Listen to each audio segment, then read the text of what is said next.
E aí, o que eu coloquei aqui? Eu coloquei esse marker aqui, que é o tempo marker. Esse tempo marker permite que a gente coloque o tempo da música, né? Nesse caso aqui são 105 BPMs, é uma música 4x4.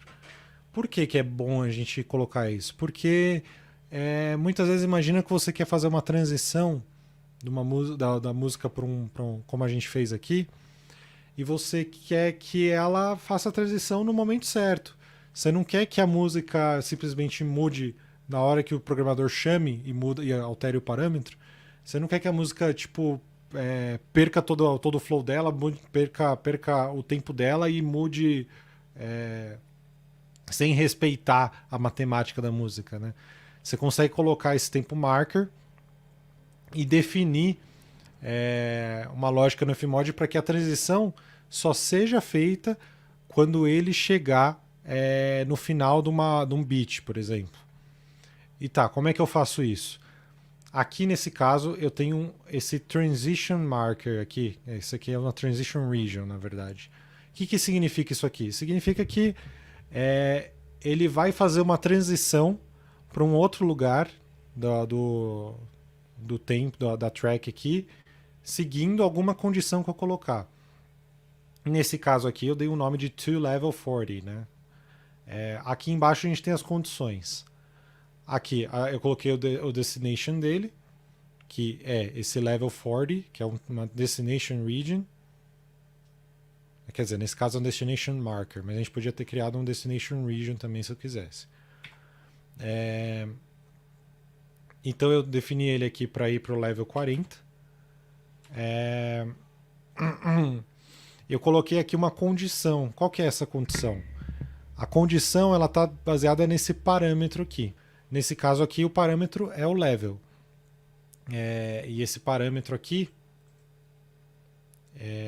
deixa eu editar aqui, abrir o botão direito aqui e Edit Parameter. Esse parâmetro aqui eu defini como um User Continuous, eu já vou mostrar para vocês os tipos dos parâmetros, e aqui eu defini que ele vai do 1 até o 50. Por quê? Porque o jogo ele tem 50 levels. Ele vai estar sempre inicializando com 1, então sempre que o jogador iniciar o jogo, sempre que o programador fizer a chamada do evento, o valor inicial dele vai ser 1, se ele não passar nenhum valor para o parâmetro. E ele é local, ou seja, ele só aparece aqui nesse evento, né? Ele vai preservar o valor que ele define para esse evento.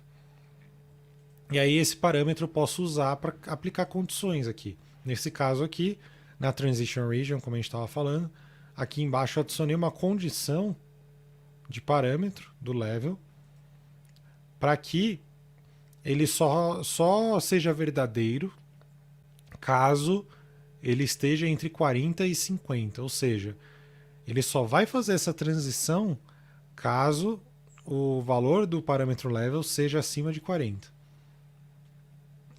Por isso que quando eu coloquei level 40, ele foi para esse aqui, que é o destination dele, que é o level 40.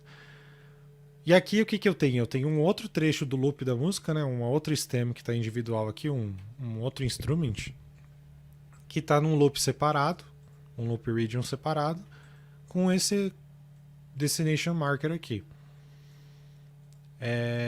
E aqui vocês estão vendo que tem várias barrazinhas, né? Essa é a quantização que eu falei que dá para fazer para evitar que a transição seja feita na hora da chamada.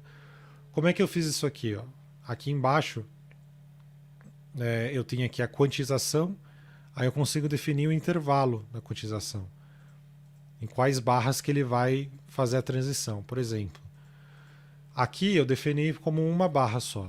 Eu vou demonstrar para vocês aqui. Ó. Eu vou dar play.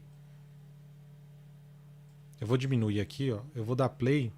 Vou colocar já o level como 39.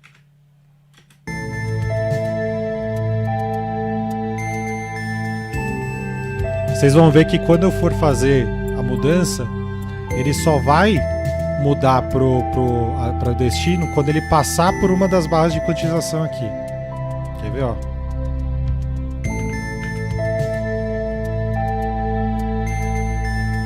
Viu? Ele respeita